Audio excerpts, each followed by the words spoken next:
दोस्तों, आज सुनो एक ऐसे रहस्यमय साधारण किसान की कहानी जो जार और जारीना का कैसे प्यारा हो गया था और जार निकोलस और जारीना अलेक्जेंड्रा का चहीता बनकर रूसी साम्राज्य पर छा गया था। इतिहासकारों का कहना है कि जारीना अलेक्जेंड्रा रासपुतिन को चाहती थी, उससे प्रेम करती थी, रासपुतिन की प्रेमिका थी। देखिए, इतिहास में किसी का दंभ जीवित नहीं रहता। इतिहास किसी को महान नहीं रहने देता, न किसी क्रांति को, न किसी व्यक्ति को, न किसी दर्शन को, न किसी सिद्धांत को और ना ही किसी किताब को। इतिहास के पास प्रत्येक भाव के परीक्षण के लिए सदियों का समय और बेहद नुकीले और निर्मम औजार होते हैं। यह वक्तव्य था प्रसिद्ध साहित्यिक और चिंतक अलेक्जेंडर केरेंस्की का। यह वक्तव्य भले ही सबको अतिरंजित लगता हो, मगर इतिहास हमेशा अतिरंजनाओं को काटता छाटता रहता है, उस पर वार करता रहता है। बहनों और भाइयों और मेरे अजीज़ दोस्तों, आप सभी का मैं मेरे YouTube चैनल पर हार्दिक स्वागत करता हूं। मैं हूं डॉक्टर देवेंद्र पुनसे। दोस्तों, मेरे आज के वीडियो का विषय है फेलिक्स। फेलिक्स, छोड़ो मुझे, मैं सब कुछ साम्राज्य को बताऊंगा। इस वक्तव्य को जानने के लिए मैं आपको ले चलता हूं रूस के रहस्यमय और साधारण लेकिन प्रभावशाली रासपुतिन के राजकीय और निजी जीवन के कुछ पहलुओं के जंगल में। देखिए, रूसी नामों का या शब्दों का उच्चारण अत्यंत कठिन है, जटिल है। मैंने अंग्रेजी भाषा में लिखे गए नामों से ही इनका उच्चारण किया है। उच्चारण रूसी भाषा के अनुसार है, इसका मैं दावा नहीं कर सकता। रासपुतिन के बारे में मैं कुछ सवालों के जवाबों के साथ आपसे रूबरू हो रहा हूं। पहला सवाल है, कौन था रासपुतिन और उसके नाम का अर्थ क्या है? रासपुतिन रूस का बड़ा ही विचित्र और रहस्यमय साधारण किसान, चोर, सलाहकार, तीर्थयात्री और आरोग्य साधक था। उसका जन्म साइबेरिया के सेंट पीटर्सबर्ग से लगभग 1600 मील दूरी पर बसे पोकारोवस्को नाम के एक छोटे से गांव में हुआ था। उसके जन्म के वर्ष में मतभेद है। सोवियत एनसाइक्लोपीडिया में उसका जन्म वर्ष 1864 या 65 बताया गया है। उसके पिता का नाम एफिम और माता का नाम एना था। एफिम एक अपराधी था, गुनहगार था। वह घोड़ागाड़ी चलाता था, फिर भी आलीशान जीवन जीता था। बचपन में रासपुतिन का नाम ग्रीशा रखा गया था और बाद में उसका नाम ग्रेगरी एफिमोविच रखा गया था। रासपुतिन साइबेरिया का एक बदनाम और लफंगा किसान था। घोड़ा चुराने के जुर्म में उसके गांव वालों ने उसको मारा पीटा था। लोग उसे शैतान भिक्षु के नाम से भी जानते हैं, इसलिए कि एक और वह मठ में जाता था। चर्च, ईश्वर, धर्म और बाइबल पर संदर्भहीन एवं अति सामान्य भाष्य करता रहता था।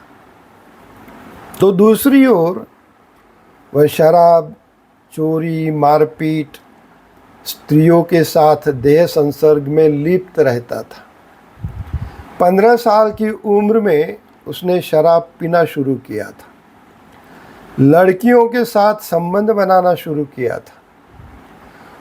कई बार कई लड़कियों के माता पिता ने उसको मारा पीटा था। अब सुनिए रासपुतीन शब्द का अर्थ क्या है। भारत के प्रथम प्रधानमंत्री पंडित जवाहरलाल नेहरू ने रासपुतीन शब्द का अर्थ बताया है गंदा कुत्ता, डर्टी डॉग। लेकिन इतिहासकारों का कहना है कि रासपुतीन शब्द का अर्थ जानना है तो एम तार्लोवा इस कवि की कविता का अंश सुनना जरूरी है। कविता इस प्रकार है, सुनिए। 20वीं सदी के शुरू में रूस ने खुद को एक रासपुत्थे पर पाया। तभी अचानक वहाँ एक रासपुतनिक प्रकट हुआ और रूस एक रासपुतीत्सा में दलदली हो गया। इस अंश में 3 महत्वपूर्ण शब्द है, रासपुत्थे, रासपुतनिक और रासपुतीत्सा। रासपुत्थे का अर्थ है दो राहा, रासपुतनिक का अर्थ है भ्रष्ट और पतित आदमी, और रासपुतीत्सा का अर्थ है कीचड़ भरी सड़कों का मौसम। सभी इतिहासकारों का मानना है कि रासपुत्थे, रासपुतनिक और रासपुतीत्सा इन शब्दों में से किसी एक शब्द से ही रासपुतीन शब्द तैयार हुआ है। तो इसके तहत रासपुतीन शब्द का अर्थ हुआ कीचड़ भरी सड़कों के मौसम में दोराहे पर अचानक प्रकट हुआ एक भ्रष्ट और पतित आदमी। सुना, कितना आश्चर्यजनक नाम है रासपुतीन। अब दूसरी ओर चलते हैं। रासपुतीन कहाँ से आया था? रूस में प्रथम महायुद्ध के पहले के काल में अराजकता फैली हुई थी। नवंबर 1905 में रूस में प्रथम क्रांति हुई थी। ज़ारशाही के पतन का वो काल था। रूसी क्रांति के मुख्य कारणों के रूप में यदि तत्कालीन रूस की आर्थिक, राजनैतिक परिस्थितियां, आत्ममुग्धता और एक विचारधारा देखें तो रासपुतीन जैसे विक्षिप्त भिक्षु या पतित देवदूत को रूस साम्राज्य के करीब जाने का मौका कैसे मिला, यह सवाल सामने आता है। काउंट वित्ते ज़ार निकोलस जो रूस का सम्राट था उसके बारे में कहते हैं, ज़ार निकोलस के कमज़ोर शासन की समस्त गतिविधियों में एक निष्क्रिय उद्देश्य दिखता था। ज़ार निकोलस उसकी दुर्बलता के वशीभूत सारे काम करता था। यही उसके शासनकाल की विशिष्टता थी। कम या ज़्यादा निर्दोष रक्त का थोक के भाव बहना, जिसका ज़्यादातर हिस्सा बिल्कुल निरुद्देश था। निकोलस केवल अस्थिर ही नहीं बल्कि बड़ा विश्वासघाती भी था। वह चापलूसी करने वाले लोगों को चाहता था। बुद्धिमान और चरित्रवान लोगों को केवल तब बुलाता था जब उसके पास कोई अच्छा रास्ता नहीं बचता था।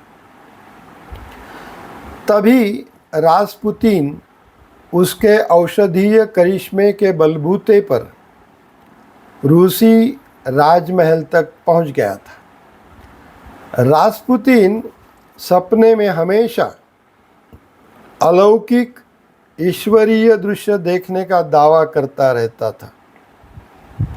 झूठे दावे करना उसकी गंदी आदत बन गई थी। वह झूठा था। वह कहता था कि तुरा नदी के किनारे ईसा मसीह को उसने घूमते हुए देखा था। एक रात वर्जिन मेरी की मूर्ति के नीचे वह सोया था।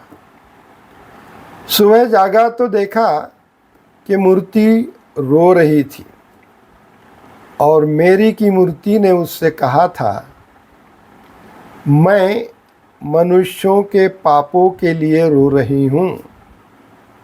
रास्पुतिन, अब तुम जाओ, घूमो और लोगों को उनके पापों से मुक्त करा दो।